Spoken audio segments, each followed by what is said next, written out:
모든 교양은 남 얘기다. 안 물어봐도 알려주는 남 얘기 22번째 방송 2부 시작하겠습니다. 문화평론가 이동규 대표님 안녕하세요. 안녕하십니까. 의문의 그녀 시호님 안녕하세요.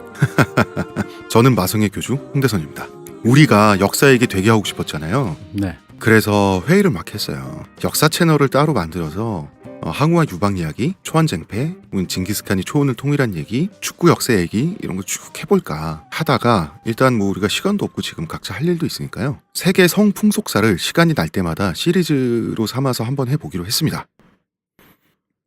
박수를 치던가 두 사람 왜 이래 진짜. 박수를 치던가 네 그렇습니다. 뭐 말을 좀 해봐. 아니 뭐 그런갑다 하기로 했나 보다. 아니, 하나 뭐 보다. 그게 아니라 원래 역사를 하려고 그랬는데 네. 여러 가지 얘기가 많았어요. 물론 여러분이 지금 담담한 이유는 알아요. 뭐야? 대선 진리교 얘기까지 듣다가 뭐 그러면 뭐 다른 뭐 역사 같은 게 좀 시시해 보일 수는 있겠는데 역사도 대표님 중요한 계속 말씀하세요. 교양이고요. 그래서요. 네. 아니 근데 뭐 역사 얘기를 하려고 하다 보니까 여러 가지 얘기가 있다가 일단은 우리 청취자들이 듣기 편하고 재밌어 할 만한 얘기를 고르다가 네. 그런 얘기 중에 접점이 뭐가 있을까 하다가 이제 우리 홍 작가님이 홍대 성씨잖아요. 섹스? 섹스. 그래서 이분이 스페셜리스트다. 아니 그러면은 이쪽에- 빅섹스야? 넓고 큰 섹스? 홍대성. 그래서 천박한 사람들 같아. 홍대성 씨가 이 코는 그냥 홍대성 씨의 네. 세계 성풍속사. 세계 성풍속사만큼은 음. 홍대 성님이 하는 걸로. 그럼요. 홍대성님의 네. 걸어서 가는 세계의 성.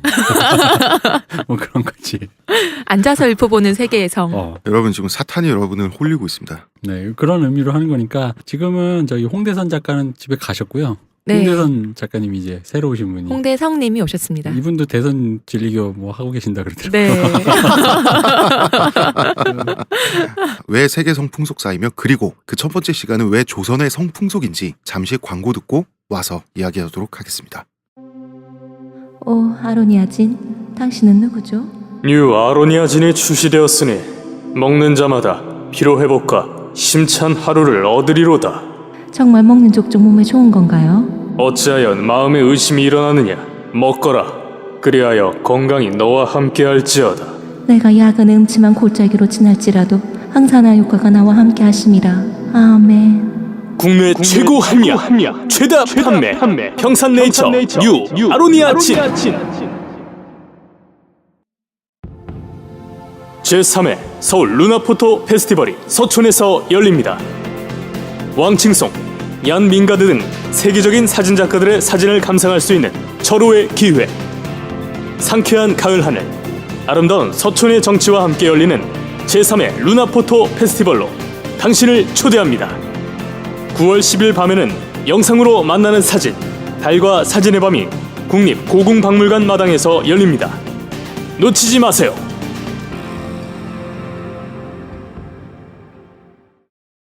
왜 성풍속사인가? 또 왜 조선의 성풍속인가? 우리나라가 성윤리가 좋다 나쁘다 빡빡하다 이런 걸 떠나서 굉장히 복잡한 나라잖아요. 우리 저번에 근대 가족윤리 설명할 때 네, 김민희 플러스 홍상수 특집이었죠 그때가. 그렇습니다. 자 기본적으로 유교 있었고요. 그 유교도 조선 전기 중기 후기가 다 달라. 거기에 이제 일제 군국주의가 옵니다. 사실 중간에 깨알같이 동학 농민운동 이런 것도 있어. 거기에 박정희식의 근대 가족윤리, 지금 신자유주의적 속물성까지 모든 층위를 다 가지고 있어요. 그렇기 때문에 이 가닥가닥을 하나하나 끌어올리는 것이 굉장히 귀찮아요. 근데 이걸 재밌게 해보고 싶은 거예요. 조선시대 사람들은 이랬어요 하고 우리가 수다를 떨고 정말 있었던 일들을 즐겁게 이야기하면서 그것들이 이런 의미였구나라는 게 자연스럽게 알려졌으면 좋겠어요. 네, 그런 것도 있고 약간 이런 오해를 조금 풀고 싶은 거죠. 그러니까 뭐만 하면 다 유교, 뭐 유교적 전통의 그거 아니까 이게 유슬람이라고? 유슬림. 누구를 억압하는 사람들은 억압하는 사람의 핑계가 이게 원래 유교적 전통이야라고 그러고 그걸 비난하는 우리 사람은 전통 문화다. 비난하는 사람은 또 그거 유교적 전통이라서 구습이다. 구습하다 이렇게 얘기를 하는데 그게 과연 맞는지 그게 동일체로서 우리가 그렇게 인식할 수 있을 만큼 유교가 그렇게 협소하고 어떤 그런 억압적인 것이었는지 이런 것부터 일단 그러니까 어차피 세계 성품 속사를 하더라도 여기서부터 우리가 한번 들어가 볼 필요가 있지 않는가. 그리고 성풍속의 핵심적인 건 결혼 문화죠. 네, 그렇습니다. 우리나라에서 요새 결혼을 성혼이라 그러고 그냥 메리지라고도 안 하고. 작가님한테는 결혼 아니고 다른 거지 않아요? 그 성혼 아니야? 성자 쓰는 성혼 아니야? 대선 진리. 엄마니 반매요. 홍대성님이 얘기하시는 네, 성혼. 그렇습니다. 사랑의 감정을 가지고 평생을 함께하는 신성한 약속이라고 이야기는 하는데 네. 겉으로만 그런 셈 치는 거고 그 내부는 실제로 굉장히 노골적인 거래인데 이걸 별로 숨기려고 하지도 않아요. 그렇죠. 이 두 가지가 그 충돌하면서 양립하는 게 대표적인 게 결혼정보 회사 광고들. 내가 그 있잖아 M&A라고 합병이라니까 가족끼리. 기본적으로 제가 이거 재미로 이게 들어가 봐서 당신은 몇 등급짜리 신랑일까요? 하면은 저는 제가 F등급 나올 줄 알았거든요. 네. 근데 D가 나오더라고요. 그래요? 놀랍게도. 그럼 F는 뭐예요? F는 제가 키가 아예 170. 대머리. 아니 F는 머리가 대머리에 체킹을 안 한 거지. 아 그래. F는 180 이상이 키가 못 되는 홍대선. 제가 180이 넘어요. 아 키. 그거. 아 하긴. 키 중요하지. 남자 외모는 사실 거의 키만 보는 경우가 많으니까. 그렇죠. 음. 키. 근데 그게 F까지 있어요? 있더라고요. A, B, C, D. 아이 그 회사마다 다 다르겠지. 아 그래? 아니 뭐 아예 이런 느낌이 어떤 거냐면 왜 트와이스의 쭈이가 나랑 사귀어줄 리 없어라는 느낌 같은 거라서 아예 시도를 안 해봤기 때문에 내가 나를 등급까지 매겨야 하나 굳이 이런 뭐. 느낌. 그리고 현재 2016년 인터넷 커뮤니티 기준입니다만은 네. 남성들과 여성들의 사이가 이렇게 안 좋은 적은 유례가 없었던 것 같아요. 굉장히 증오도 많고 혐오도 많고 혐오하는 논리도 뭐 어떻게 보면 발달돼 있다고 해야 되나? 그걸 발달이라고 할 수 있나요? 발달됐죠. 발달된 거죠. 발전이 아닌 거지. 그러니까 발전은 모르겠는데 진짜 발달돼 있지. 근데 이게 굉장히 직물적이잖아요. 음. 남자와 여자 중에 결국 코어는 누가 더 손해 보는가 싸움이야. 그죠? 손해 보기 싫으니까. 근데 손해 보는데 재밌는 건 결혼이다 보니까 결혼은 근데 기본적으로 누적되어 왔던 가부장제는 유지하는 채로. 그러니까 예를 들어 새로운 가족 관계를 만들면 되거든요. 그 자기들이 어떤 식으로든. 근데 그 새로운 가족 관계가 아니고 가부장제 내에서 싸우는 거예요. 그 무슨 얘기냐면 가부장제가 기본적으로 저기 상속을 근거로 한 어떤 그 의무 사항들이 좀 많잖아요. 그 네. 상속, 흔히 말하는 그 가족들이 갖고 있었던 원래 그 자본이 새로운 가족이 독립을 하면서 그 가족에서부터 그 자본금이 출연돼 나온단 말이에요. 당연히 돈을 주는데 요구가 있겠죠. 그게 뭐야, 제사를 지내라, 아버지를 모셔라, 뭐 살살 맞게 굴어라, 뭐 때 되면 내려와서 뭐 노예처럼 살아라, 뭐 이런 건데 하겠지. 근데 여기서 말하는 게 뭐냐면 싫은 거야. 그러면 그게 싫고 이게 싫고 하면 이게 뭐가 문제인지를 파악해서 내가 그럼 원하는 게 뭐야? 나 그럼 이걸 안 하려면 독신으로 살아야 되나? 그럼도 불구하고 그럼 난 여자나 혹은 남성이랑 살고 싶은데 어떻게 해야 되지? 그럼 살고는 싶은데 이걸 안 하고 싶다? 그럼 거기에 대한 맞는 대안적인 가족 관계를 해나가면 그만인데 대부분 그건 다 패스하는 거야. 그럼 뭐야? 그게 싫다만 남은 거지. 그렇지. 그러니까 내가 지금 너무 불행한데 이 불행에 대해서 누군가는 책임을 져야 돼 하면서 고개를 돌리면 그쵸. 침대에서 왼쪽에 자고 있잖아. 그치. 와이프든 뭐 남편이든 와이프든 혹은 남편이든 시어머니든 혹은 자식이든 이놈 새끼 때문에 뭐 이러든 다 그런 식이라는 거죠. 그리고 우리나라가 교육 과정을 통해서 이의를 제기하는 법을 가르치질 않아서 그 아까 대표님 말씀대로 다 패스하는 거야. 맞아요.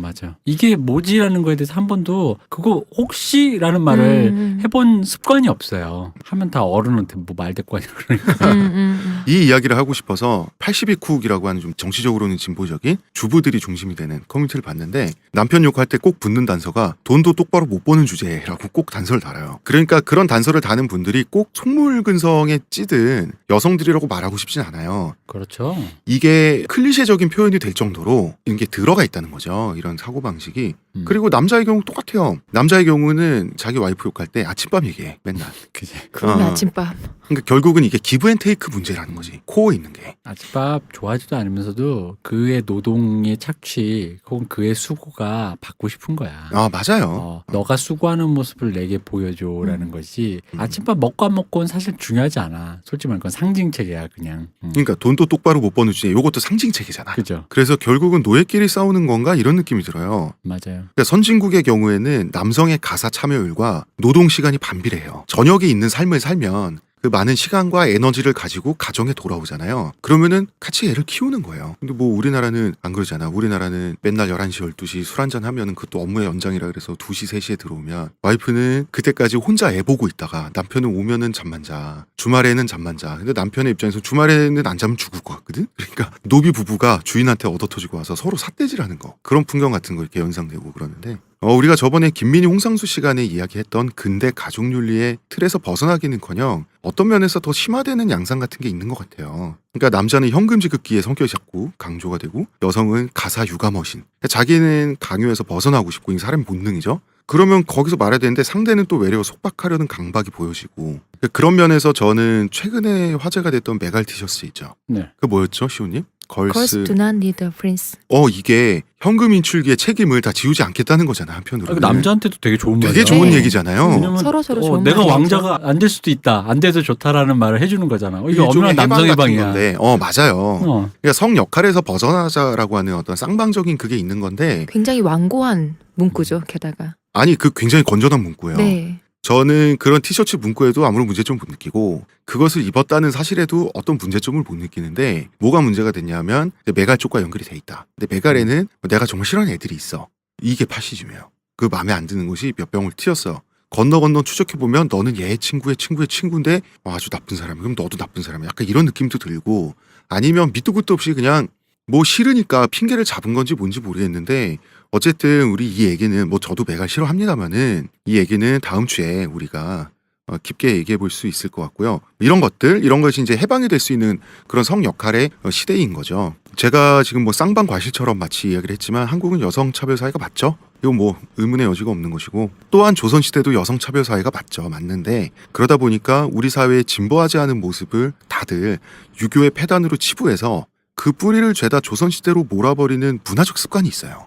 아까 대표님 말씀하신 것처럼 지금 21세기 한국의 여성차별이나 성적 보수성 혹은 이중성도 유교주의로 퉁치고 그래서 유슬림이라는 말도 있을 정도인데 과연 그런가? 그렇지는 않다는 거죠. 우리가 조선시대를 만약에 근원이자 쓰레기통처럼 이렇게 볼 필요는 없어요. 물론 거꾸로 국뽕을 맞고 굳이 뭐 조선은 생각보다 선진적이었어요. 이렇게 말하고 싶은 마음도 없어요. 드라이하게 조선의 성풍속은 어땠는지를 한번 수다를 떨면서 알아봐 보자는 거죠. 풍속이라는 게 정확하게 어떤 걸 얘기하는 건가요? 풍속은 두 가지가 섞인 걸 얘기하는 거죠. 하나는 규범, 성에 대한 어떤 규범, 모럴 있죠. 그 사회가 제재하는, 사회가 사회 구성원들에게 이래야 한다, 혹은 사회 구성원들이 이래야 한다라고 느끼는 규범과 한쪽으로는 기호죠. 나는 뭐가 좋아? 예를 들어서 조선의 섹슈얼리티는 여성의 노출된 가슴보다 노출된 허리에 더 남성들이 반응했죠. 지금 우려하는 반대로. 이런 것들은 기호의 측면이죠. 결혼할 때 모름지기 남자나 여자나 15살 넘기 전에 결혼해야 돼. 이런 건 규범이죠. 네. 규범과 기호가 합쳐진 것을 네. 이게 어떤 맥락을 이룰 때 이것을 성풍속이라고 하죠. 아마 이번 시간에는 우리가 규범에 관한 측면을 많이 얘기하게 될 것 같아요. 조선시대 성풍속 얘기하기 전에 먼저 고려 얘기해야 될 것 같아요. 왜냐하면 우리가 보통 이렇게 알고 있잖아요. 고려의 성풍속은 매우 개방적이었다. 조선과 다르게. 고려도 오래된 나라라 시기마다 다 다르고. 그럼요. 네. 고려 왕조 500년이잖아요. 그러니까. 다 달라요. 그런데 고려는 아주 개방적이었다. 500년 내내 라고 우리가 믿는 이유는 조선이 들어서기 직전이 아주 개방적이었기 때문이에요. 그렇죠. 근데 사실 그런 식으로 치면 광복할 때라든가 박정희가 유신하기 직전에 근데 그때 당시 리버럴이라기보다는 흔히 말하는 정부가 그러니까 약간 무주공산 같은 그런 무정부한 상태에서의 일종의 해방구 같은 느낌으로 그런 지역이 생긴 그런 느낌도 좀 강하잖아요. 그런 느낌도 강하고요. 여러 가지 요인이 합쳐져 있는데요. 아무래도 전쟁이 많았다는 거. 외구의 침략과 홍건적의 침공이라든지 전쟁이 많으면 동서고금을 통틀어서 성이 개방적이 됩니다. 왜냐하면 남자가 많이 죽어서 그래요. 그러면은 남녀 성 불균형 비가 생기면 남자나 여자나 동시에 문란해지는 경향성이 있고요. 보통 어떤 국가 사회든지 이때는 그것을 용인하는 그런 분위기가 있어요. 그래서 고려 말에 개방적이었던 모습은 이런 게 있죠. 근친혼. 뭐 사촌 오촌끼리 결혼하고 그다음에 성관계 같은 경우는 조카와 고모가 하고 막 이랬단 말이에요. 그때 남매나 자매끼리 결혼하진 않았어요? 안 자매래. 남매. 거기까지는 안 갔습니다. 자매. 자매도 괜찮아요. 이런 근친상간 이야기들. 그다음에 동성애도 조선시대보다는 공공연했죠. 비교적 공공연했고 아예 뭐 공문왕 같은 경우는 왕이 백성들이 다 알았는데요. 뭐. 그리고 조선보다 훨씬 덜한 여성 차별이 있었죠. 여성이 이혼할 수 있었고요. 재혼이 비교적 자유롭게 가능했고 그리고 유산을 남자 형제들하고 같이 상속을 받았어요. 경제권이 굉장히 중요하죠. 지위에. 그럼요. 사회적 지위에. 이런 경제권이 있었고 그래서 상업 같은 데 손을 대서 혼자서 돈을 많이 벌어서 부자가 되는 여성들도 있었어요. 그리고 쌍화점이라는 노래가 있잖아요. 우리 영화도 네. 있는데 네. 쌍화점이 만두가게 원래는 이제 이게 이슬람식 빵집이란 얘기도 있고 만두란 얘기도 있는데 정확하게 말하면 아마 그 형태. 여러분이 이제 티베트 음식이나 우즈베키스탄 음식이나 몽골 음식이나 이런 데 가면 사무사라는 만두가 있어요. 페스츄리 같은 건데 속에 만두 고기 소가 들어가 있어요. 그거를 이제 지역에 따라서 354, 34, 354 이렇게 다르게 부르는데 요거를 쌍화라고 했을 가능성이 굉장히 크다 그러더라고요. 이 쌍화점을 운영하는 부는 회회압이라 그래서 무슬림이죠. 아랍에서 내 온. 손목을 잡던 그 회회압이. 회교도의 그 회자인가요? 예, 그 회회압이라 그랬어요. 그래서 귀부인이 바로 이러한 회회압이 남성을 애인으로 두는 것이 또 유행이었어요. 당시에는 이제 회회압이는 정력이 좋다라고 하는 게 통설이었다 그래요. 그래요? 예, 그랬을 것 같아요. 그리고 옛날부터. 예.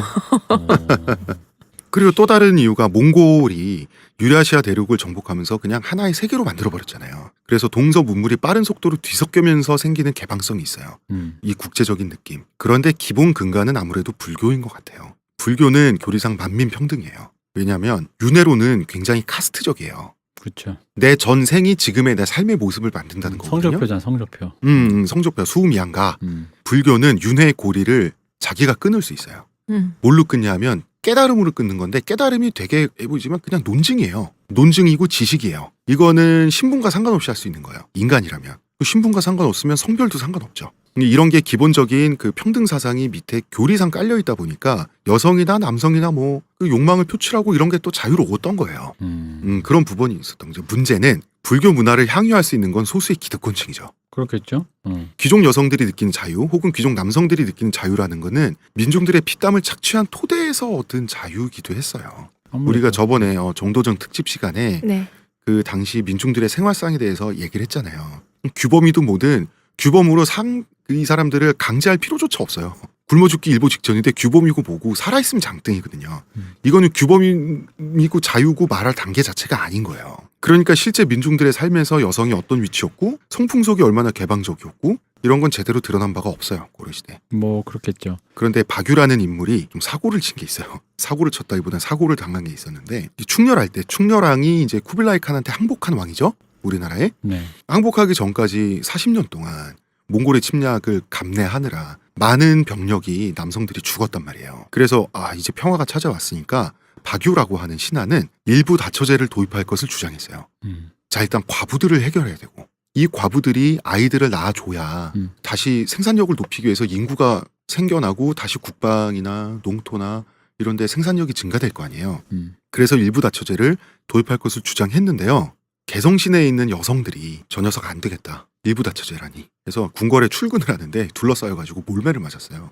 요게 약간 이제 이면이 있는 게 남녀 성비 문제 약간 이면이 있는 게 뭐냐면 남녀의 수가 안 맞는데 전쟁 때문에 네. 몽골랑 또 고래 전쟁했잖아요. 그러니까 이제 몽고인이랑 중국인 어쨌든 그 사람 점령군이잖아. 그러니까 이제 외국인이 왔는데 우리처럼 오랑캐다 기준이 아니라 그 사람들이 와서 이제 결혼을 조선 여긴 고려지 고려 여성을 결혼하거나 첩으로 삼는 게 이제 대유행인 거예요. 근데 어쨌든 간에 그 당시는 어쨌든 남성 중심의 사회니까 여성 입장에서 경제적으로 유리한 쪽이 이쪽인 게 맞는 거야. 그러다 보니까 지금도 왜 그 인터넷에 흔히 말하는 여성 혐오 중에 홍대 가면 외국 남자들이랑만 노는 이 된장녀들 이런 느낌처럼 약간 요런 이미지가 있었다 그러더라고요. 그러니까 그러다가 고려인의 수가 줄고 여성도 막 계속 주는데 이거는 이제 위정자 입장에서는 어쨌든 나라를 유지할 때 시스템적인 문제를 고민할 수밖에 없잖아요. 수가 많고 뭐 애를 낳고 뭐 이런 류의 문제. 그러니까 인구 절벽을 방치할 수는 없잖아. 그렇지. 그런 그거야 본인이 외국 사람을 결혼하든 그거 네 자유인데 나라를 고민하는 사람은 또 그건 좀 다른 문제다 이거죠. 이제 그랬던 거지. 근데 이제 다분히 경제적인 면이 여기다 있는 건데 이게 이제 이 사람 박유의 주장의 축적제는 사실 이슬람에서 일부 다처제 하는 거랑 거의 논리가 이슬람에서 일부 다처제가 처음 나오게 된 계기가 지하드 하면서 남자들이 많이 죽어가지고. 그렇죠. 많이 죽었기 때문에 여성의 경제적인 그 자립 능력이 없다 보니까 그녀들을 부인으로 두어서 먹고 살 수 있게 해준다라는 측면이 굉장히 강했다는 거죠. 그래서 웬만하면 하지 말고 근데 하면서 이제 한 3명 뭐 이러면서 이렇게 명수 얘기 두고 뭐 그랬다 그러더라고요. 그러니까 그런 차원인데 그럼 돌을 던진 여자는 누구냐? 그럼 이렇게까지 해준대. 그게 아니라 뭐냐면 아까도 얘기했지만 가부장제라는 게 기본적으로 상속의 문제거든요. 재산권이 누구한테 가느냐의 문제인데 돌을 던진 여성이랑 왜 던졌냐면 후처를 들여서 하는 건 좋다 이거야. 근데 아까도 얘기했지만 재산을 그에게 나눠주고 근데 상속에는 물적 재산도 있지만 상징자본의 토대라는 것도 예를 들어 아버지가 뭐 음서제 많잖아요. 고려 때. 네. 그러니까 아버지가 대단하신 귀족이란 말이야. 그럼 아들도 그 혜택을 받는다는 거지. 근데 그 혜택을 나눠줄 수는 없다라는 거죠. 재산과 상징자본을. 그렇죠. 그런 예를 의미- 들어서 내가 귀족이어서 아들한테 음서제를 주는데 한두 명도 아니고 아들이 7명인데 다 주세요라고 말할 수는 없거든. 그럼요. 그건 또 염치가 있잖아. 그럼 우리 아들 근데 보통 그래 장자한테 가는 건데 근데 내가 지금 정실 부인인데 근데 실제로 만약에 그 권력 관계에서 장희빈처럼 처벌도 이뻐하고 그렇게 되면 어떡해. 걔가 또 애가 더 똑똑해 또. 그럼 이런 거에 대한 권력 관계와 그 상속에 대한 문제가 있기 때문에 여성들이 돌을 던진 거예요. 단순히 이놈이 이런 남성 중심주의라기보다는 내가 속한 사회에서 혜택의 문제 약간 이런 게 또 껴 있었다. 그런 게 있었고 그래서 이게 실제 궁궐에서 논의가 됐어요. 네. 논의가 됐는데 박유의 입장에 찬성하는 남자들도 있었을 거 아니에요. 집에서 당신 찬성하기만 해봐라는 압력을 받아가지고 그렇죠. 압력을 받아서 불가. 박유가 왕따가 됐대요. 혼자 같이 놀기만 해봐. 네. 바로 그런 거지. 어. 근데 어떻게 보면 누군가 입에선 나올 의견인데 박유가 어떻게 보면 십자가를 진 건데 돌 맞고 그죠. 욕 먹고 그래서 왕따 당하고 요건 아마 이렇게 보아야 될까요? 여성의 지위의 문제라기보단 본처 이외의 다른 처의 아들도 벼슬을 할 수 있다는 사실상 가부장제 속으로 편입되고 그로 인해서 혜택이 나눠지는 그 혜택에 대한 파이가 줄어들 수 있다는 지극히 경제적인 관점에 의한 충돌이다. 이것이 결혼은 경제적이다라고 하는 것에 또 한 예가 지금 되는 그렇죠. 거죠. 네. 또 약간 이제 좀 보러나면 고려에 결혼 생활하면 결혼하고 일정 기간 친정에서 살았다 그러더라고요. 조선 초기에도 그게 이어지지 않았나요? 그래서 그것을 대리사유제라고 하죠. 그죠. 근데 그게 일정 기간이었는데 그 경제력 차이에 따라서 네. 거의 무한대로 살 경우도 있고 뭐 그냥 애가 뭐 큰 아예 애가 뭐 다 들여살기도 있고. 커서 뭐 이런 경우도 있고. 네. 한반도 지금 우리 선조들 있죠. 한국인들 한반도의 주민들 수천 년 동안 단 한마디로 결혼 문화를 수렴할 수 있습니다. 어떤 건가요? 대리사유제입니다. 민며느리제는 뭐야 그러면? 민며느리제는 대리사유제의 그 업그레이드 패치 같은 거에 불과해요. 요거를 좀 설명을 드려야겠네. 그러셔야겠네요. 대선진리. 왜 대리사유제를 할 것 같아요? 그 남성의 노동력이 필요한데 그 여성 처가 쪽에 경제적 그게 좀 높아서 그런 거 아니에요? 너한테 내 딸을 주잖아요. 여성이든 남성이든 옛날에는 가장 귀한 재화는 인간의 노동력이에요. 그러니까. 뺏기잖아요. 그럼 돈 내야지. 돈이 어디 있어요? 몸으로 가서 몇 년간 때우는 거예요. 민며느리제도 그런 거잖아. 아니에요. 아니에요? 민며느리제도 내가 알기로 처음에 시초는 그걸 낼 수 없는 집 애가 딸내미가 그래서 어렸을 때 가가지고 그 성혼이 될 때 나이 때까지 그 집에서 노동력을 한 거를 퉁친다라는 관점에서부터 나온 걸로 아는데. 그게 옛날 이론이고요. 완전히 뒤집어졌어요. 아, 그래요? 우리나라는 대리사유제가 99.9999%예요. 음. 대리사유제가 아닌 결혼의 형태로 된 게 우리나라가 200년이에요. 우리나라 전체 역사에서 200년을 빼면 대리사유제, 민며느리제는 뭐냐면 대리사유제는 필수적으로 약탈혼이 발생해요. 대리사유제 사회에서 옛날에 몽골이 그랬어요. 그래서 그 약탈당한 여성이 낳은 아이가 징기스칸이잖아. 그 약탈혼이라는 게 어떻게 발생하는 거죠? 그거 조금만 설명해 줘봐요. 집이 가난해요. 자, 혼수가 없는데 여성을 사올 돈이 없는데 그거를 내가 먼저 몸으로 가서 때우는 게 대리사유제잖아요. 네. 근데 아버지가 일찍 돌아가시고 뭐 식구들은 모두 없고 뭐 전쟁통에 어쩌고저쩌고 하면 그 시기를 놓쳐버린다고요. 그리고 우리 집도 나 없으면 안 되고. 그렇죠. 그러면은 그 대리사의 기간이 끝나야 이미 20살 한 20 몇 살 돼가지고 노총각이 된 상태에서는 아, 그 노총각이라는 개념이 있구나 여기에. 언제든지 할 수 있다가 아니라. 그렇죠. 옛날에 평균 수명이 40세 막 이랬는데 그러면은 지금 가서 나는 이제 사회활동 해야 되고 더 이상 어린애도 아니고 청소년도 아니고 청년도 아니야. 그럼 남의 집에 가서 어떻게 7년 8년씩 있어요. 늙은 사회. 장년 사위.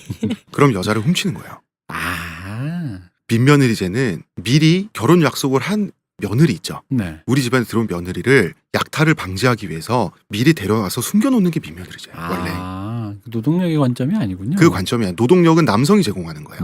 왜냐하면 여성을 데려가니까. 여성을 데려간다고 하는 것은 그 남자의 그 유전자를 임신해서 이렇게 낳아주고 양육해주고 북의 사회니까. 네. 두 사람이 낳은 자식은 어쨌든 아버지의 성을 물려받잖아요. 그러니까 여성의 생식력 그리고 양육하고 가사하고 하는 노동력을 영구적으로 뺏기는 거니까 그러면은 너도 당해야지. 이게 대리사유제예요. 그래서 대리사유제 너도 당해야지보단 너가 보상을 좀 해줘야지. 거기에는 당해야지라고 하는 심리가 원래는 더 강했어요. 나중에는 문명화돼서 이 문화적인 게 관습적인 걸로 됐는데 대리사유제가 가장 이제 우리나라 사회에 강력한 영향을 끼쳤던 게 고구려. 고구려 그 서방님이란 말이 고구려 말에서 나왔어요. 서방은 서옥이라고도 하는데요. 뭐냐면 한 10대 초반 정도 된 꼬꼬마가 끌려가는 거예요. 어디로? 처가로 와이프 만나러. 장가로 가는 거죠. 그치. 그래서 시집 간다는 말은 나온 지가 200년도 안 됐고 원래는 장가 간다예요. 결혼한다의 말은. 그렇죠. 그래서 처가에 가는 거예요. 처가에 가면 자 결혼시켜서 이제 분가에서 독립하면 영원히 끝이죠. 자기 딸은 저 집안 거잖아. 그죠. 그러니까 한정된 기간 동안에 제대로 부려 먹어야 되는 거예요. 결코 친절하지 않았습니다. 같은 집에서 재워주지도 않았어요. 군대잖아. 막사 지어주는 그러니까 건가요? 마당이나 근처 같은데 지어주거나 대체로는 그 꼬맹이가 직접 짓죠. 운막 같은 것을. 그것을 서방이라 그런 거예요. 그 운막을 예, 원래 공간이에요. 서방은. 그래서 서방님은 서방에 있는 임이에요. 운막 생활자구나. 예, 이게 고구려 말이에요. 동쪽 남쪽 그런 좋은 곳에 방을 주지 않고 서쪽에. 아니 동서남북 서자가 아니라 다른 네. 글자인데 그냥 공간 개념인데 운막 같은 거예요. 네. 예, 거기서 점점 짧아져요. 그러니까 이게 조선시대까지 점점 짧아집니다. 대리사유 기간은. 왜냐하면 기술 문명이 발달하니까 동일 노동력 대비 생산력이 늘어나죠. 그렇죠. 더 많은 쌀을 생산하게 되고 뭐 그러다 보니까 이 군대가 주는 거랑 똑같잖아요. 그러다 보니까 이런 거 저런 거 혼수를 통해서 기간을 줄일 수가 있는 반면에 옛날에 삼국시대 고구려 시대는 가장 귀한 건 노동력이란 말이에요. 그렇죠. 노동력을 대체할 만큼 어떤 물건이나 이런 게 없다 보니까 딱히 뭐 없잖아요. 없으니까 알로 길면 7년, 그러니까 8년, 훨씬 정말 길면 길게도 10년까지. 있었다고 알고 있는데 십몇 년도 있어요. 사실은 돌아가야 되지만 안 돌아가는 경우도 있고 그냥 거기서 사는 경우도 있고 물고기 같은 경우도 청소년 때까지 사임당의 집에서 살았다고. 다 그랬어요. 네. 우리가 알고 있는 조선시대 위인들, 조선시대까지도 대릴사위가 당연히 대릴사위제가 그 한국 전통에 그거예요. 그러니까 가면은 어쨌든 꼬꼬마 때 가도 여성 임신하잖아요. 청소년 뭐 14살 뭐 이렇게 되면 그러면 아이를 낳잖아요. 아직 대릴사위 기간은 안 끝났어.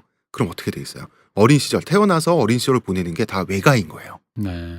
그래서 양녕대군도 외가에서 어린 시절을 보냈고 세종대왕도 외가에서 어린 시절 보냈고 아무래도 그때가 조선 초기니까 고려 때 네. 어떤 풍습이 남아 있었겠죠. 조선 중후기까지 그랬어요. 음. 정약용도 외가에서 어린 시절 보냈어요. 그래서 외가하면 우리나라에서 가장 따뜻한 내 마음의 고향은 친가가 아니라 외가인 거예요. 전통적으로 한국인들에게 남자나 여자나 외할머니가 더 잘해준다 뭐 이런 얘기들.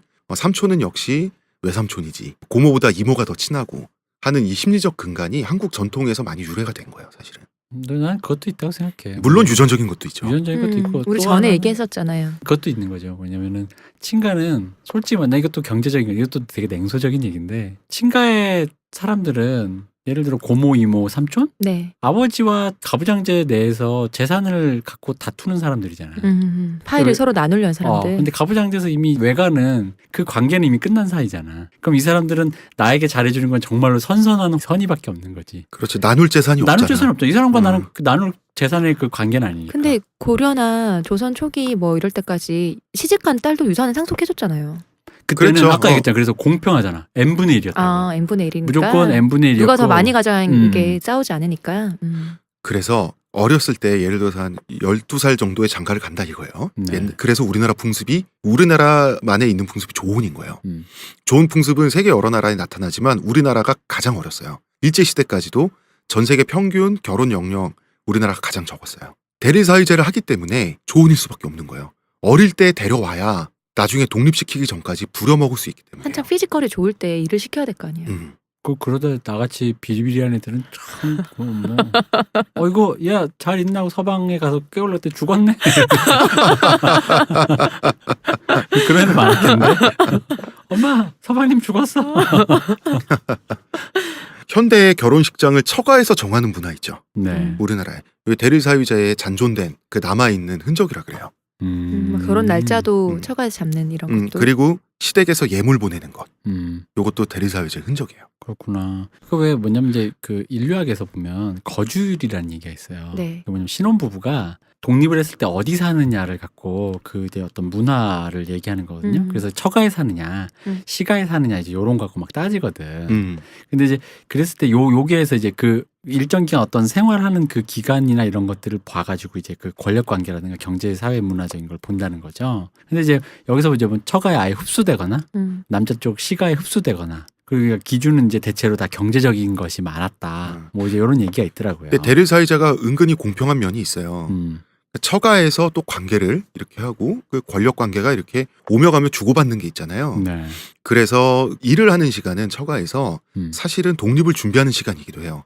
혼수라고 하는 게 준비할 기간이 긴 거예요. 그래서 때가 되면 독립해서 둘이 사는 거예요. 원칙적으로는. 물론 처가에 남을 수도 있고 시댁에 남을 수도 있고 그러면은 제가 예를 들어서 한 13살 때 결혼한다고 치면 13살 때 친가는 엄마가 젖주고 나를 키우고 이런데요. 외가는 본격적으로 골목을 누비면서 애들이랑 놀고 내가 머리가 굵어지고 성욕이란 게 뭔지 알게 되고 그리고 내 아내와 첫 경험이란 걸 하게 되고 아버지가 되고 사회생활을 시작하는 기간이 외가인 거예요. 그래서 어떤 면에서는 아버지는 권위적인 존재고 추상적인 존재인 반면에 장인은 굉장히 좋은 존재예요. 직장 상사이자 멘토이자 멘토라고 보면 여러 가지 그게 있어요. 그래서 고려시대나 조선시대나 그렇게 장인이랑 사위랑 역적 같은 거 모의할 때 작당을 잘해. 맞아. 그리고 항상 그래, 그지. 이런 그 대리사의 문화가 만들어낸 풍경이에요. 그런 것들이. 그래서 나중에 왜 사극에 보면 아버지는 나중에 알고 놀래잖아. 맞아. 제 자식이 그랬단 말입니까? 장인이 꼭 장인이랑. 있잖아. 사화에 보면 꼭 장인이랑 네. 엮여 있어. 그래서 그런 거예요. 이 고려시대 재밌는 게 재혼도 자유롭고 불이익도 없고 그래서 조선시대는 연려가 많았잖아요. 네. 연려란 말이 여기는 의부란 말도 있더라고. 의리 지킨다 이거지. 근데 그게 사회적으로 그런 걸 숭상해주는 어떤 포지션 중에 연려뿐만 아니라 남자에게도 해당되는 의리 지키고 왜 결혼 안 하고 그 원래 자기 정절을 마음대로나 지켜서 그런 남자. 근데 정절이라고 말 안 하지. 의리라 그러죠. 의리. 합치면 의열단. 러브 의열단. 근데 그럼에도 불구하고 이제 이혼을 당하는 건 주로 여성이니까. 그렇지. 이게 왜 규범은 규범인데 실제 삶의 양태는 여자들이 주로 당한다 이거지. 그러니까 얼마 전에 편지 같은 게 발견됐나 그랬는데 연료문이 세워지고 연료로 죽은 어느 집의 며느리겠죠. 네. 근데 이게 편지인지 유선지가 발견됐는데 절절히 살고 싶다고 그 살고 싶다를 절절히 써놓은 그런 게 발견이 됐었거든요. 그러니까 이제 그 얘기까지 하려면 우리가 조선 후반까지 네. 조선 후반기 얘기할 때까지 좀 기다리셔야 되는데 그래서 이런 것들이 뭐 예물이니 결혼식장 뭐 이런 문화 한국에만 있다고 해서 이게 허영이고 미개고 우리가 굉장히 좀 비판적으로 바라보는 것도 있는데 사실은 역사적 근거와 유래가 있는 거다. 나 재밌는 거 하나만 더 얘기할게요. 고려 말에 이 재혼이 막 그거 됐잖아. 그래가지고 지윤이라는 사람이 있는데 이 사람이 재혼을 30번을 한 거야. 오, 근데 세상에 이 프로 남자가, 재혼러. 근데 막 여자를 거의 중혼에 가깝게. 근데 이 남자가 보통 이런 류의 남자는 뭔가 능력이 좋아서 예쁜 여자를 막 들이나보지 이랬는데 그게 아니라 부잣집 여자만. 그러니까 어떤 여자면 부잣집 여잔데 남편이 죽어서 아직 네. 장례도 안 끝난 여자랑 결혼을 해버리는 거야. 그래가지고 정말 시신이 씻기도 전에. 그래가지고 그러니까 한마디로 권력 그 재산을 탈취한다는 거. 그러니까 흔히 말하는 여기서 보면 뭔 얘기냐면 그 재산이 여자한테도 나눠지고 그녀가 경제적으로 어떤 그 권리를 가졌다는 거. 그래서 그걸 노리는 이런 호스트 같은 이런 사람들도 있었다라는 게 재밌죠. 중혼에 거의 가까운. 프로 재혼러. 30명 넘게. 고려시대 그런 것도 있었는데 남편이 그게 직업인 거지 그 사람. 직업이지 그거는. 남편이 바람을 핀 거예요. 근데 그 와이프가 그걸 못 참고 의자맨지 친자맨지 몇 명이 합당을 해서 남편을 독사시켰던 얘기도 있었거든요. 진짜? 뭐야, 그 사료 남아 있어요. 그 바람 핀 거 못 참고 질투와 뭐 이렇게 그런 거 못 참고 화가 나서. 뭐 그런 독살이야 뭐 동서고금에. 많게 하겠죠. 근데 자매들이 이제 그러니까. 함께해서. 기본적으로 여러분들이 장착하셔야 될 거는 한국은 최근에 아주 짧은 시간 빼면 다 대리사회제고 고려시대는 대리사회제였나요? 조선은 그게 아니라 다 삼국시대부터 지금까지 대리사회제. 나 궁금한 게 있어. 대리사회를 쪽팔려 하는 약간 그런 문화가 있잖아. 우리 지금 분위기가 있잖아. 뭐 속담도 있잖아요. 꽁보리 서말만 있어도 뭐 대리사회 안 한다고 그게 이런 거. 일제시대에 일본의 결혼제도를 그대로 수입해서 그 조선총독부에서 자 이렇게 실시하시오라고 했을 때 대리사회 항목을 보고 이제 기겁한 거죠. 일본의 대리사회제는 그냥 성씨를 바꾸는 거예요. 요런 경제적인 차원의 거래가 아니라 그 집안에 아예 흡수통합되는 거예요. 가문으로 흡수되는 거죠. 그러니까 여기서 대리사회제에 대한 인상이 크게 나빠졌어요. 그리고 또 한 가지는 이게 노동이 점점 재화로 바뀌잖아요. 돈 없는 놈인 거죠. 대리사회를 정말로 해버리면 조선 중후기까지 와버리면 그러면 속담 중에서 수양딸 데려서 며느리 삼는다. 이것도 되게 후기에 나온 속담이겠어요? 맞아요. 수양딸 데려서 수양딸 며느리 삼기 이런 거. 반대되는 속담도 있긴 한데 보통 이게 더 보편적이죠. 마누라 아니에요? 마누라 아니야. 잘못 생각했어. 그게 민며느리제의 한 형태죠. 네. 어릴 때 부모들끼리 결혼시키고 약속을 했는데 결혼시키고 약속한 그 어린 여자아이에 부모들이 죽어버릴 수가 있잖아요. 그렇죠. 병 걸리거나 혹은 뭐 약탈을 당하다가 죽거나 약속은 지켜야죠. 그럼 민며느리 시키는 수밖에 없는 거예요. 집에서 키워야지. 살아야지. 이거는 오히려 의리이기도 한 거예요. 그러네요. 뭐 이런 부분들. 고려 참 재밌는 나라야. 그런데 우리 저번에 방송했었던 우리의 정도전이 조선을 만들어 버리잖아. 이분 우리 패널이야. 오늘도 나오셨습니다. 우리가 정도전에게 있어서 진보란 무엇인가를 좀 얘기할 필요가 있어요. 네. 정도전에게 진보는 많은 사람들이 골고루 배부른 거예요. 그렇죠. 그러다 보니까 골고루 배부를 수만 있다면 좀 덜 진보적인 게 수단으로 동원돼도 돼요. 그 중에 하나가 산업공상이라고 하는 수직적 계급 규정. 이런 거 보면 또 경국대전이 굉장히 보수적이에요. 뭐 이거야 엘리트 집단이니까 인정해. 그럼 직업에 따라서 농공상까지 해야 되느냐 이거예요. 이건 이런 겁니다. 왜 농이 가장 위에 있는가? 이것이 모든 생산이 시작되는 농사가 출발점이기 때문에요. 그러니까 일단 곡물을 많이 생산해야지 이 곡물을 가지고 못도 되고 경제가 돌아간단 말이에요. 1차 생산이 사우디아라비아에 있어서 석유 같은 거잖아. 그쵸. 쌀은. 천하의 근본이라고 했으니까요. 농사가. 그래서 산업의 순서의 중요도에 따라서 직분까지 나눠버린 거예요. 문명의 기반이잖아 우리나라에서. 어쨌든. 그러니까 비록 상인은 공방 사람에게, 물건 만드는 사람은 농민에게 비록 무시를 받고 억울할지라도 결과적으로 그것이 많은 사람들이 먹고 사는 데는 좋다. 이게 정도된 생각이에요. 실제로 백정들은 영양 상태가 아주 좋았어요. 아 백정들은 저 고기를 많이 먹었겠지. 쌀도 많이 먹고 고기도 많이 먹고 다 잘 먹으니까. 그러나 백정들은 농민이 되고 싶어서 아주 노력했다고 얘기했어요. 그 사람의 인간의 보람이랄까 자존감이랄까. 명예욕도 있으니까요. 그렇죠. 이 정체성이란 게 사실 먹는 것보다 더 중요할 수도 있잖아요. 그러나 정도전의 입장에서는 무조건 많이 먹으라는 거예요. 많은 사람들이. 그래서 백성은 배불러지고 왕실과 기득권은 상대적으로 가난해지는 것이 진보라는 거예요. 조선 백성은 많이 먹기로 유명했고 조선 왕실은 재정이 가난하기로 유명했잖아요.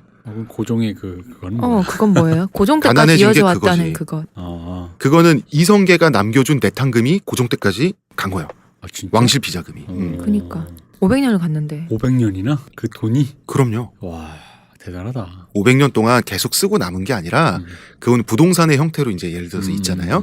그 부동산의 형태로 왕의 개인 재산이 있어요. 영지 같은 거예요. 왕의. 그거를 관리하는 궁궐 내부 관청이 있어요. 그걸 내수사라 그래요. 내수사는 왕의 땅을 가지고 경영을 하는 거예요.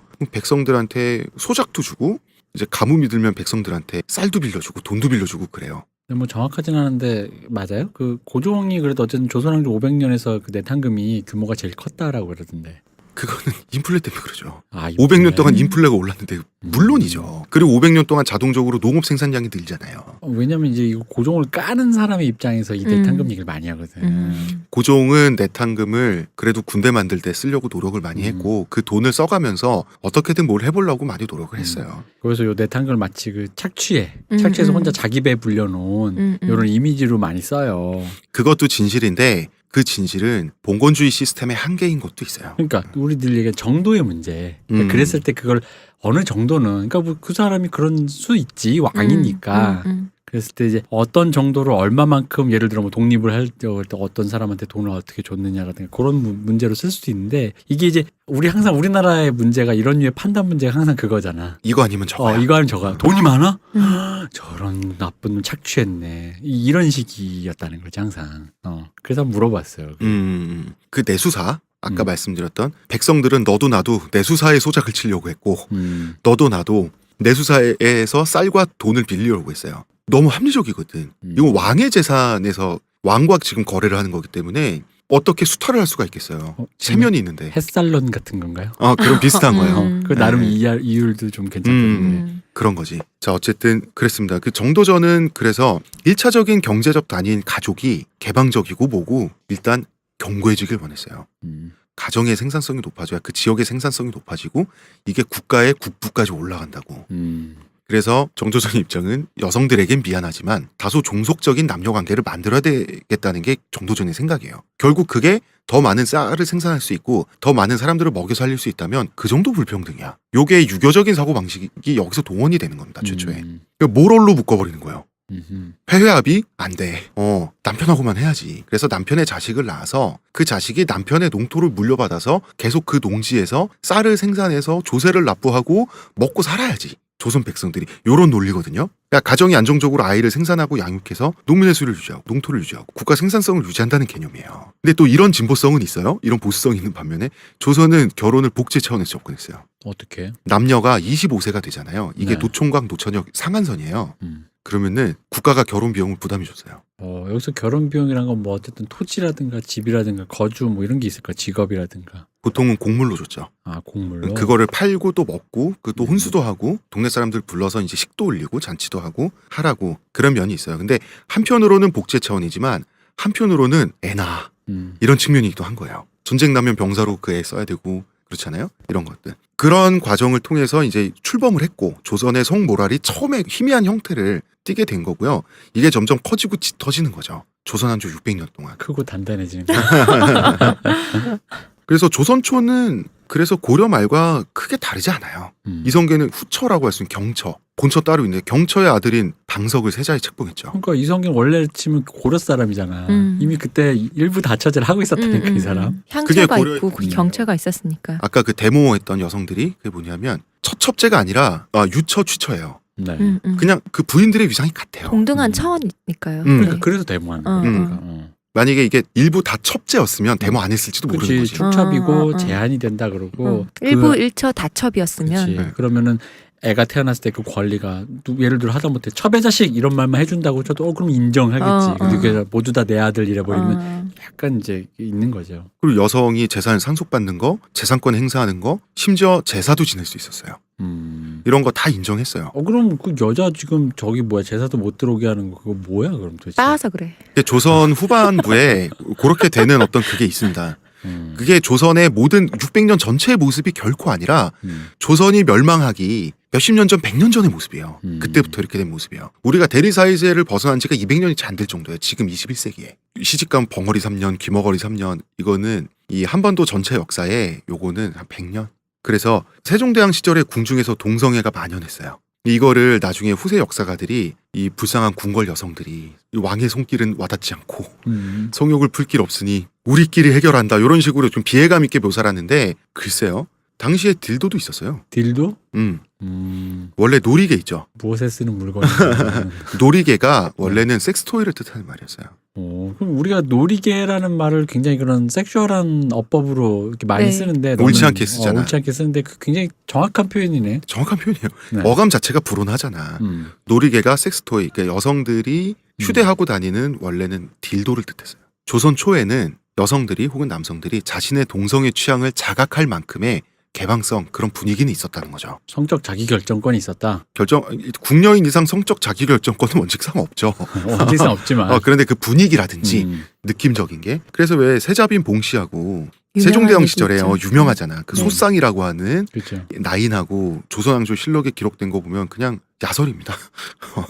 왜냐면 실록에 기록되어 있는데도 야설인 수준. 왜냐하면 이 사람 이 두 명이 결국 걸리잖아. 걸려서 이 자백을 그대로 기록하다 보니까 자백의 내용이 이게 야설이에요. 그래서 뭐 세종대왕은 이제 자기의 받아들인 문종이죠. 훗날 문종이 되는 그 세자 입장에서 능욕을 당한 거잖아요. 네. 그러다 보니까 궁궐 대청소에 들어가죠. 동성애자들 다 주고 이렇게 세종대왕은 이분 호모포비아. 호모포비아구나. 호모포비아가 됐죠. 그래서 이 궁궐에서 서로가 서로를 탐하는 여성 동성애자들 궁궐 맷돌 부부라 그랬대. 아, 맷돌. 굉장히 직물적이지. 표현들이 굉장히 적나라하네. 근데 더 이게 옳지 않은 표현들, 그냥 이건 어감만 들어도 우리가 바로 옳지 않다라고 느낄 수 있는 거는 옛날에 조선시대 남성 동성애, 비역질, 여성 동성애는 밴대질. 그 어감도 안 좋잖아. 이게 좋은 뜻이었겠어요? 그런데 그냥 드라이하게 저 호모새끼들 이런 게 아니라 동성애자다라고 드라이하게 표현하는 건 대식이라고 했어요. 서로 마주 먹는다. 대식 뭐 요것도 좀 섹슈얼한 표현이긴 하는데요. 그런데 여성 동성애자들끼리 서로를 지칭하거나 서로를 표식할 때는 붕자를 썼어요. 붕? 붕우유신할 때 붕자. 아, 그 붕자? 이건 뭐냐면 붕하고 우가 어떻게 다른지 아세요? 우는 그냥 프렌드예요. 붕은 한 정치 집단에 소속된 정치적 동지를 붕이라고 하는 거예요. 그래서 왜 붕우유신할 때 붕우는 한 파티, 뭐 공산당이야? 그 내에서 나와 친한 동기생을 붕우라고 하는 거예요. 남자들은 붕자를 정치적 동지들에게 네. 서로 쓰는데 여성들은 어떤 비밀스러운 모임 같은 느낌을 주죠. 성향적 동지에게. 붕자를 쓰는 게. 그리고 붕자가 멋있어요. 그 달월자. 달월자 두 개잖아. 네. 두 개가 똑같은 한자가 두 개가 병치돼 있잖아요. 이게 같은 성인 사람이 둘이 마주보고 붙어 있는 모습. 그리고 이거를 좀 멋있다고 생각한 거예요. 우리들만 아는 코드 있잖아요. 옛날에 우리 핫와이프 할 때 핫와이프의 표식은 발목에 발찌라든지. 아, 네, 맞아요. 근데 BDSM 하는 사람들도 BDSM 표식 그 마크 같은 게 있어요. 궁녀들은 엉덩이에 붕자 문신을 새기는 거를 힙한 걸로 이거를 할 줄 알고 너를 이 세계로 이끌어줄 수 있는 그거의 비밀 표식으로 삼았어요. 하여튼 그랬어요. 그 붕자는 좀 그런 느낌이 있고 또 문신하는 것도 옛날에는 월이 2개, 다리 2개잖아요. 다리 또 보통 여자를 그렇죠. 상징하니까. 여러 가지 걸 상징하지. 네. 뭐 그런 굉장히 힙한 그런 것도 있었고요. 뭐 이거는 뭐 궁중문화 뭐 이런 거였고. 그래서 결혼 얘기를 하면 기본적으로 대리사이제고요. 태종 이방원 때에 이르러서 조선 완전 초기죠. 일부 다처제 금지 법안을 통과시켜요. 한 남자가 여러 명의 여인과 결혼할 수 없다. 이제는 일부 일처제, 남편 하나, 와이프 하나 서로만 바라보면서 열심히 자식 키우고 그래야지 어디 바깥에 이런 식으로 이제 사회를 보수화시키고 안정화시키길 원하는 거예요. 하지만 축첩은 폐지하지 않았다. 아니죠. 유처, 취처가 금지되고 축처 문제가 생긴 거예요. 지금까지는 결혼하면 똑같아졌는데 이 부인이나 저 부인이나 차별이 없는데 그러면은 이거 결혼 아닌데요? 제 부인 아닌데요? 그럼 뭐야? 이 자식아 첩인데요? 이게 돼버리는 거예요. 약간 음지화가 된 거죠. 음지화가 되면서 이게 오히려 여권에 악영향을 끼치게 돼요. 그리고 실제로는 이제 그 약간 사대부들 양반가들은 그 첩을 두는 것 자체가 물론 시대마다 또 다르긴 한데 부끄럽거나 그런 시기도 많았어요.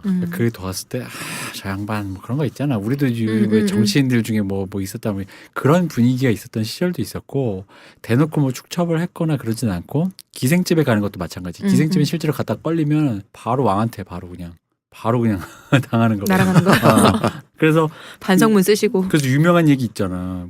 뭔지 몰라요. 그 유명한 기생 그거가 혼내주려고 그 양반 세도가 그 우리로 치면 이제 타워 팰리스 같은데 걸어다니는 거야. 그래서 유판선님 뭘 부르는 거지. 걸리면 큰일 나거든. 이게 두 명 누구나 하나는 왕, 하나는 자기 부인. 걸리면 근데 그걸 장난치려고. 왜 잠깐 밀리셨어요? 그런 식으로. 저번에 두고 가신 동전 가져왔어요. 희원이 방금 왜 이렇게 자연스러워? 뭐가 자연스러워? 방금 두고 가신 동정도. 안경 찾아가세요. 근데 그럼에도 불구하고 이혼과 재혼 문제는 아무래도 유교 국가이다 보니까 초창기부터도 조선 초부터도 양반가 여성들에게는 굉장히 가혹했어요. 그렇겠죠. 재미있는 거는 양반가 여성들에게만 가혹했어요. 이거는 마치 유교 국가 시스템 내에서 귀족으로서 누리는 생활에 대한 일종의 페널티 같은 느낌이 있어요. 맞아요.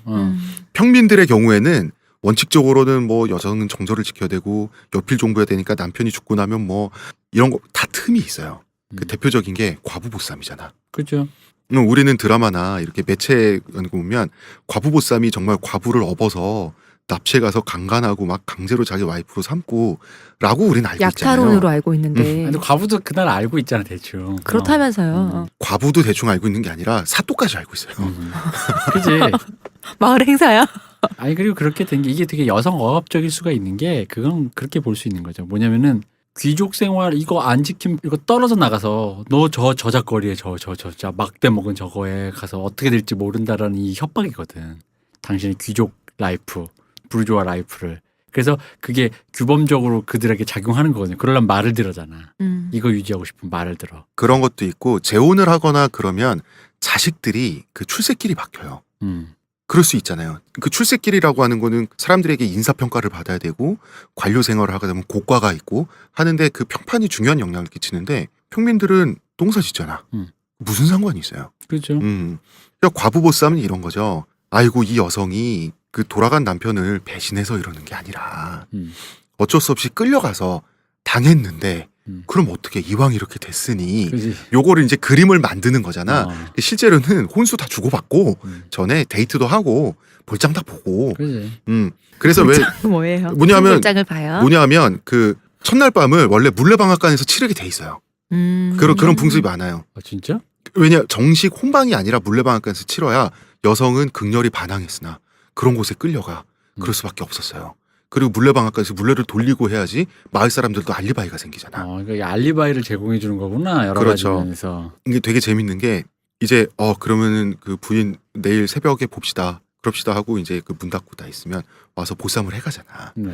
보쌈을 해가면 그 집안 사람들 있죠. 그 과부가 있는 집안 사람들도 과부를 뺏기고 있는데 쫓아가는 신용은 해야 될 거 아니에요. 그죠? 그 대충 한 5m 뒤에서 근데 보쌈한 상태로 빨리 못 뛸거 뛰잖아. 아니에요? 대충 5m 뒤에서 몽둥이 끌고 들고 가는 거 아니야 질질? 과부 도둑놈 잡아라 하면서 이렇게 어기적거리면서 뛰는 척을 하면서 가는 거야. 그러면은 나중에 그 조선도 중앙 그 전제 집권 사이고 수사력이 있는데 안 잡히겠어요? 그치. 잡혀요. 그 사또한테 끌려가요. 사또한테 끌려가서 이제 그러면 과부가 그 연기해야 돼. 눈물을 하면서 소녀가 이렇게 정절을 지키려 하였사오나 소첩이. 이 짐승 같은 사내가 저를 이렇게 해서 이렇게 어떻게 좀 많이 해봐. 아니, 시온님. 너무 웃기네. 그러니까 수사를 하면은 이 지금 끌고 간 거 보니까 들고 가다 무거워서 끌고 갔다고 막 이런 얘기 할 것 같다. 뭐라고? 들고 가다가 무거워서 끌고 갔다. 여기 자루가 끌린 자국 있다. 이럴 것 같아서. 할사오나 뭐 이렇게 되었어요. 이 수첩을 어쩌면 줬사옵니까? 뭐 이러면 사또가 뭐라 그러겠어요. 저 머리도 빠지고 이왕 이렇게 무례한 자에게 이왕 이렇게 된 거 별 수 있겠느냐. 우리나라 옛날에 명판결 있잖아. 그치. 별 수 있겠느냐. 과부를 책임지도록 하여라. 하지만 잘못했으니까 벌은 받아야지. 주리를 틀어라. 아니 그러니까 형식적으로 뭐 곤장 세대를 톡톡톡 맞고 이런 식으로 넘어갔다고. 다 이렇게 생활 영역에서는 틈이 있었어요. 그렇겠죠. 그리고 할급 효서라 그래서 요즘으로 치면 이혼 증서예요. 음. 그 뭐냐면 입고 있던 옷의 저고리를 삼각형으로 남편이 이혼할 때 잘라주는 거예요. 그러면은 그 정식으로 남편의 요구를 받아서 이혼한 여성이니까 나는 이상한 여자가 아니다. 요걸 해주는 게 예의였어요. 우린 적법한 이혼녀다라고 하는 그런 거에서 이 할급 휴서를 들고 우물가에 서 있는데 그 나비라고 불렀어요. 할급 휴서를. 우물가에 서 있는데 가장 처음 지나가는 남자는 무조건 결혼을 해야 돼요. 그래. 이건 뭐지 복불복은. 아니 이것도 짜고 치는 거지. 이것도 근데 짜지. 눈치 없는 애가 먼저 지나가면 어떡해. 그럼 못 본 척 하는 거지. 누가 지나갔나? 이런 거죠. 그러나 이러한 유도리가 귀족들은 어쨌든 페널티를 받았어요. 그건 또 상류층에 더 부와 권력에 가까운 생활을 하는 페널티의 측면도 있었다고 좀 보여지고요. 그렇죠. 그건 어디나 다 있는 거. 우리 뭐 이렇게 드라마나 이런 데서도 상류층 다룰 때 보면 그 사람들 기준에 깝깝함이 또 있잖아요. 네. 그게 그런 거지 뭐. 그래서 조선 초의 성풍속은 정치나 경제와 마찬가지로 현대 우리가 생각하는 것보다는 훨씬 더 말랑말랑한 면이 있었어요. 지금 우리는 어느 시대의 조선을 배경으로 한 드라마를 봐도 남녀관계, 주인과 노비관계 이런 것들이 완전히 경직된 채로 계속 클리셰가 반복되지 않나요? 너무 그렇죠. 갑갑하죠. 굉장히. 그런데 600년 동안 그 100년은 뭐야? 몇십 년 단위로 계속 바뀌었어요. 조선 사회는. 우리 생각보다 훨씬 유동적인 사회였고요. 그리고 우리가 생각하는 경직된 유교의 조선 사회와 그러기 전에 지금 우리가 지금 말씀드리고 있는 우리의 고정관념보다 훨씬 개방적이고 이렇게 물 흐르듯 이런 어떤 방편이 있는 사회에 이 모습이 훨씬 길었습니다. 그랬다는 말씀을 드리고요. 그러나 우리가 알고 있는 유교의 모습으로 또 퇴보를 하는 그런 측면이 있죠. 경직되어가는 그런 얘기, 그리고 일제시대 얘기, 그리고 현대 지금 우리까지 영향을 끼치고 있는 과거 조선의 성풍속 이런 얘기를 우리 다음 시간 내일 다시 돌아와서 얘기를 해보도록 하겠습니다. 여러분 3부에서 봬요. 내일 만나요.